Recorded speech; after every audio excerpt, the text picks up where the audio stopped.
You're now watching This AFC South Show, brought to you by Curtis Podcast Network, hosted by Curtis Brown, Blake Bellamy, Isaiah Michelli, and Jeff Steckel.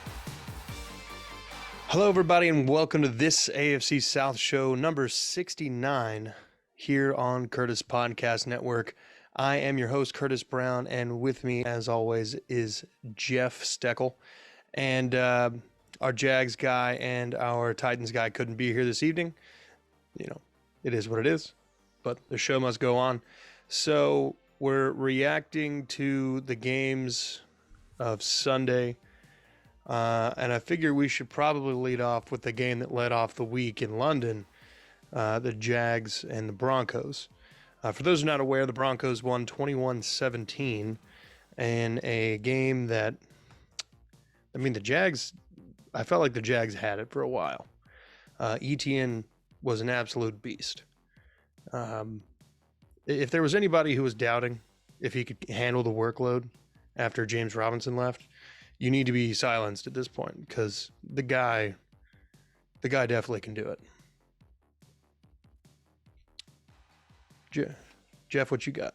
Yeah, and I know Isaiah would want us to talk about this. Run. It's not so much. They ran him, 24 carries. They ran the ball, but I don't know if they necessarily were running it at the right times, and they didn't really put Trevor Lawrence in a position to do well. They threw at the goal line, and he's rolling out, and he threw an ugly interception that never should have been thrown in the first place. Like that's one of the positions where ETN should be running, right? But that's ETN. ETN, yeah, he's an absolute monster. But Trevor Lawrence he looks to be too up and down. Like, it's just, there's a consistency issue. He looks really good against Indianapolis, and then other games like today, 18 completions for 133 yards with 2 picks. That just isn't going to cut it. No, especially when you need that first overall pick to pan out, like the Jags need him to pan out. I think they're trying to give him chances to take over and be the guy. I think they're trying to hand him the reins, and I think it's just kind of failing. And obviously he's still young. Obviously we've basically given him a continuation of his rookie season, because Urban Meyer just kind of put an asterisk on that one. But this is a guy who's played at this point, 17 plus 8, 25 NFL games, and he's still playing at a very mediocre level. So, I understand Jags fans being like, oh, Trevor's the future. Trevor's, got a lot of potential. We just got to give him time. And I'm willing to give him the time. I'm not saying we go ahead and pull the leash on the guy. Yeah. I have to echo what you're saying. They got to be better with the situational play calling. If they, instead of letting Trevor throw it at the goal line, give it to ETN, they might have gotten a touchdown there instead of the interception. And you've even seen him do, quarterback sneaks and stuff. I just don't understand why they're rolling him out in that position in the first place. It should be a run middle, whether it's with ETN or Lawrence. Just stack the line and run it in. I don't know what they're trying to do. But their line played well enough. I think they only got to him once or twice in the game. So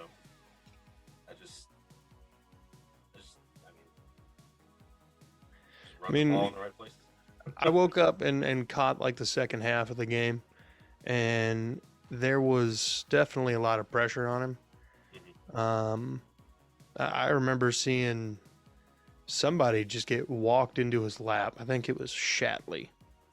I could be wrong on that, but I think his name was Shatley.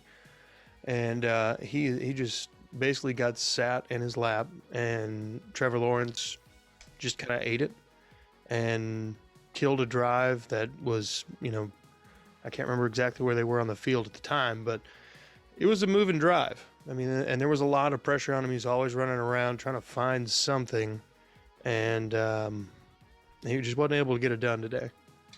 But this begs the question: is Russell Wilson heating up. No, still ice cold. No, But I think there's still time for him. Yeah. If they can squeak out a couple more wins here, they got the Raiders coming up in a couple weeks. I think they actually go into a bye week and then come out and play the Titans, I think. If they can manage to slow down Derrick Henry, I think they have a really solid chance of winning that game, even if Tannehill's back. But we'll dig into that later. Yeah, my MVP from the Jags game is definitely ETN. It's not even a question. And you need to feed the man the ball at the right times and probably more often than they did. Just one man's opinion. I would feed him like Emmitt Smith. Like, he's not even warm until carry 20. Yeah, I mean, even Jacksonville's defense didn't play all that bad. Like, Russell Wilson, I mean, he was efficient, but he also threw a pick. Their run game wasn't really doing much. Each back averaged a little over 3 a carry, so it's like they didn't. I feel like Jacksonville did well enough, and it's probably one of those cases where if Trevor Lawrence doesn't throw one of those 2 interceptions, they probably win. Yeah. So. Yep, I feel like this is another one of those games we can chalk it up to if you just would have committed less turnovers. Yeah. You probably end up getting in the win column here. But let's move to the Indianapolis game. Sam Ehlinger's first start in the NFL. The preseason darling, of course. Playing the team that the last quarterback went to, but he wasn't there because he was hurt. So it's like going to your ex's house and no one's home. So, I mean, what could have been a revenge game turned out to be just kind of a testing the waters game for Ehlinger, who had the Colts in a prime position to win the game late. I mean, the score was 16-17, so it's not like this game was at any point out of hand. I think there was definitely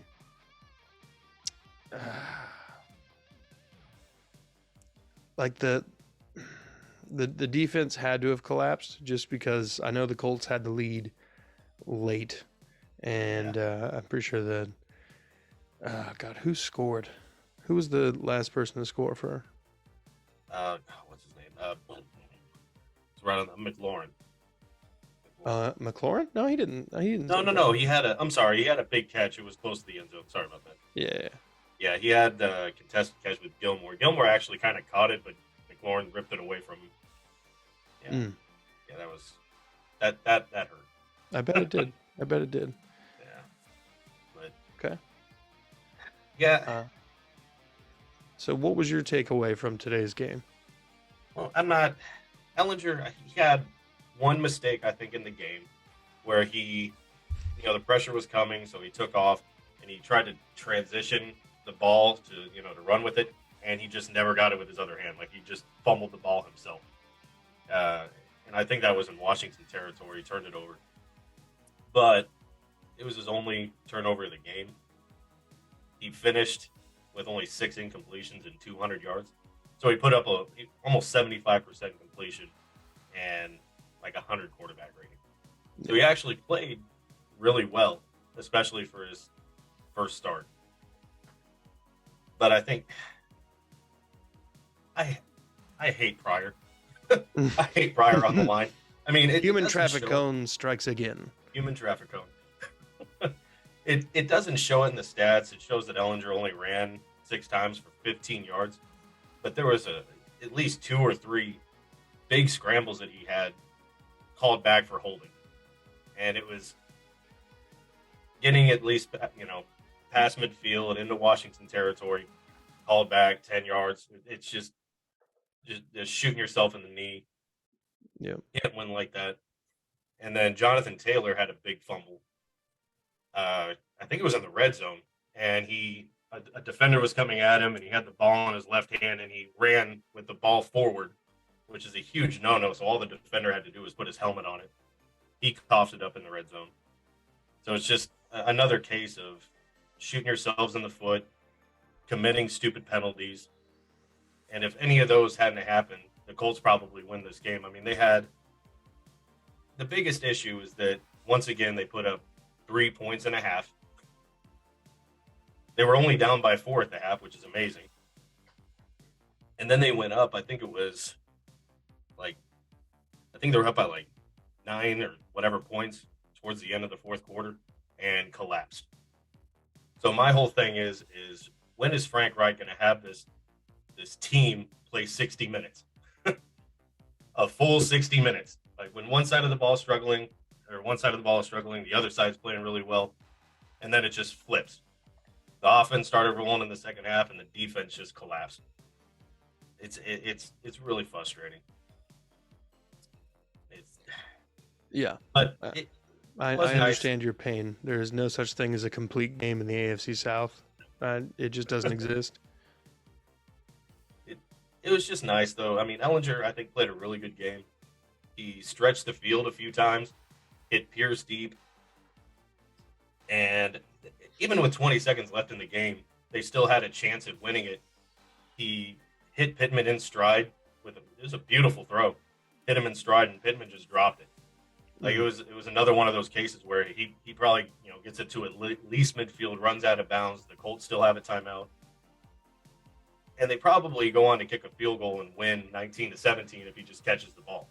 Yeah. So it's just again one of those shooting yourselves in the knee. But the Colts have. I want to ask you something. But the Colts have 3 tight ends in Mo Alley Cox, Kyler Granson, and Jelani Woods. Mm-hmm. How many catches do you think they combined for? Okay, well, I haven't looked at any of the stats, so I don't know. I'm going to throw out a low number 3. It's exactly what it was, and they were all to Granson. Damn. For 11 yards. What? Yeah. All right. That's no Mo Alley Usually Cox, a young quarterback loves throwing to the tight ends. No targets, no anything. Like they were third and short quite a few times. Frank Reich punted it on like a 4th and inches. And it's just, this is like their 7th or 8th quarterback in the last, 5 years in his tenure. And the common thing right now is Frank Reich. Yeah. Like the play calling is just infuriating. Like, why do you not? Jelani Woods is 6'7" and ran a 4.61. Yeah. Why in short yardage are you not running out both of your tight ends? It just doesn't make any sense. No, it doesn't. I mean, I'm firmly on the fire Reich movement. Yeah, I was after last season collapse. Yeah, but I mean, if there's only a few things you can count on, it's death, taxes, and a back end collapse by the Colts. Mm-hmm. So the Colts are playing New England next. New England's been playing pretty hot as of late. It's going to be an interesting matchup. Yeah. But let's get into this final AFC South game. The Tennessee Titans traveled to Houston and pretty well controlled this entire game from kickoff to the final bell. At no point did the Texans really have any control in the game. The first quarter and a half, maybe, when it was like 3-0. But like going into this game, I knew that Derrick Henry was going to do his thing. I knew he was going to get, minimum of 150. I'm pretty sure I even mentioned it in the last pod. If we can get him under 150, that was the goal. But that was it wasn't 100. It's 150 because this man just doesn't run for anything less than 200 yards against the Texans. So I mean, it is what it is. At this point, I'm more frustrated that he hasn't broken the damn record against us yet. Like the single game rushing record. Just go ahead, make it happen. Just come on. Just let him eat. We don't care. At this point, don't care. Davis Mills looked so inferior on the field today. And I feel like that's the only real way to describe that. He was under constant pressure, which, I mean, the offensive line is not the best, but it has definitely improved a lot. The tackle play has improved as the season has gone on. And they've had more consistent center play. But the right guard has been a weak spot. It doesn't matter who's been playing there. They started out with Justin McCray, who was injured, or who was in for the injured A.J. Cann. And then they replaced him with Casey McDermott by the, I don't know, second quarter or something. So kind of a revolving door guard. And it's really like Jeff Simmons and Bud Dupree really had a good day today. They were making life hell for Davis Mills, who had a very, very pedestrian stat line. 17 of 29 for 152 yards. I would say most of that was on that last drive. And then one touchdown, which was on the last drive with like 21 seconds left. One interception, which was like the first drive of the game. 3 sacks, a 7.1 QBR, and a 69.9 quarterback rating. Yeah, Bruh, what? How? In the third quarter, they had 70 yards of offense or some shit. Yeah. Going into the fourth quarter, the Texans had 69 yards of total offense. Look, just because it's their favorite number. They gave, for real, Dameon Pierce had 15 carries for 35 yards. The run defense for Tennessee came to play. Yeah. And I think at a certain point they realized this and tried to go more to a mixed attack. And every time they were just swarming Pierce and just putting them in a hole. If it wasn't that, there was penalties happening that would kill a drive. And that's one of the marks of a young team, an inexperienced team, and not very, there's not a lot of chemistry on the team. That's what you see in those games from those kind of teams. And that's what you're seeing from the Texans. With that all said, the defense didn't play terribly. I mean, 219 yards on, or 300. Oh, shit. How many yards on the ground? I know Derrick Henry had forever and a day. Well, he had 219 of them. And they had, Hilliard had another 80, so he rushed over 10 yards a carry. Yeah. Team stats. I'm looking at it right now. Here we go. It's like 3-something. 314 rushing yards. They had 354 total yards. 40 passing. Because we also sacked Malik Willis 3 times. Yeah, he was far from lights out in the game. Oh, yeah. No, as soon as Malik Willis was announced the starter yesterday, I was automatically convinced that he was not going to throw the ball a lot. He gave the Texans the best chance. I said if he threw more than 10 passes, that was when the game was up in the air. Because that means, they're going to have to throw the ball. They didn't need to throw 11 passes. All right. They didn't need to.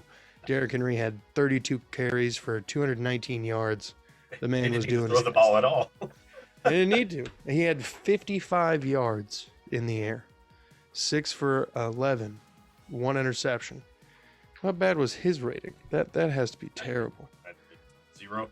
A 4.5 QBR and a 35.4 rating. Yeah. He also added 12 yards on 5 carries. So collectively, he's responsible for 53 yards. I thought really that Henry was going to kind of open up that read option, and it just, even on runs, Willis didn't look like he knew what he was doing. Yeah. Like he was really indecisive with any of his cuts. He was kind of stutter stepping a lot. It was just bad. It's like they almost should have just done Wildcat with Henry the entire game. Yeah, basically. I mean, honestly, I feel like they would have had a more smooth offense if they just would have played him like he's Lamar Jackson or some shit. But yeah, he really just hindered them, especially in the first half. Like it just looked like the offense didn't know what to do for a minute. Yeah. But luckily, neither did the Texans defense.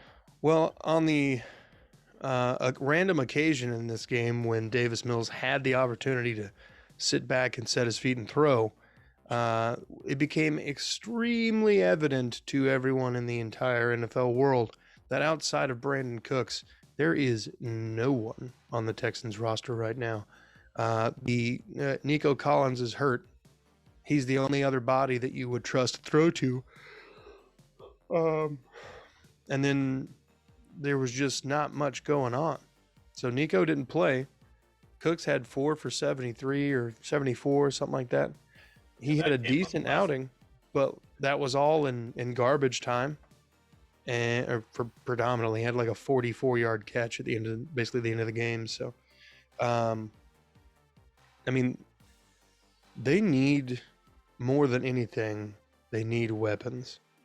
I don't know that at this point you're even getting a good look at what Davis Mills can do for you because you don't have enough surrounding him.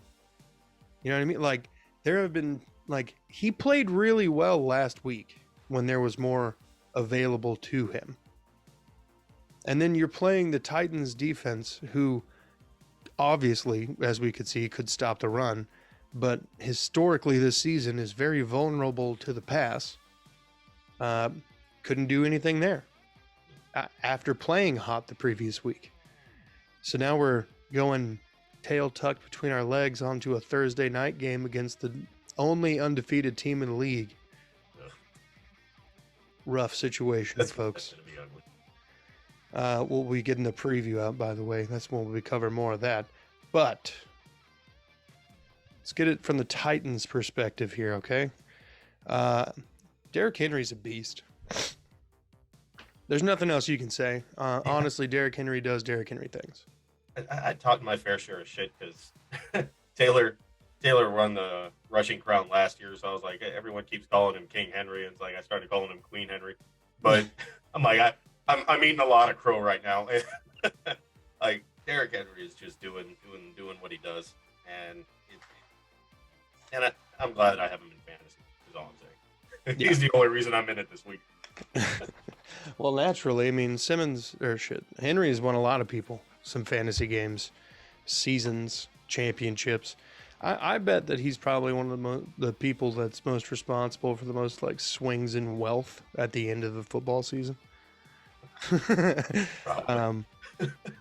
And we kind of touched on it earlier. The defense for the Titans, it was stout today. Yeah. They came to play. They were not fucking around. No. They were all over the place, man. They were fast. They were flying around, man. They were Christian attacking, Fulton was making the most aggressive plays I've seen him make in his entire career. I mean, they bottled up Pierce in a way that hasn't been done since the beginning of the season against the Colts. I think up to 35 yards is pretty impressive. Yeah. And he was fighting for those 35. They were not easy. Yeah. And then because of the guy who wanted to, be like, you guys didn't talk about Bud Dupree. Bud Dupree had a really solid game. Yeah. Jeffrey Simmons had a really solid game. Jeffrey Simmons was moving people all damn day. He didn't care. You're in the way? Nope. Steamrolling people.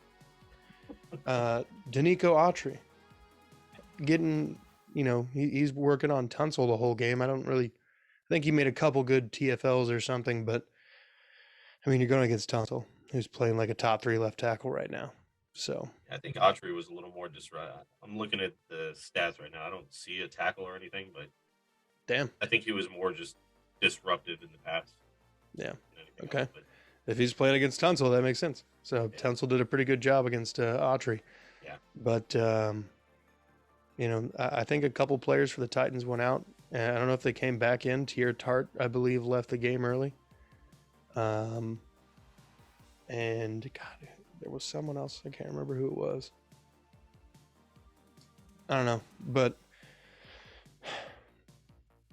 let's say this. Let's say the Titans, who at this point look like the odds-on favorite to run away with the AFC South. Okay? If Ryan Tannehill plays the way that he's been playing normally, like the last several games, they will be one and done in the playoffs again. They're already, people are like, oh, they're going to be the 1 seed, blah, blah, blah. Shut up. Just shut up. You were the 1 seed last year, and you blew it to the Bengals. Yeah. Let that sink in. The Cincinnati Bengals.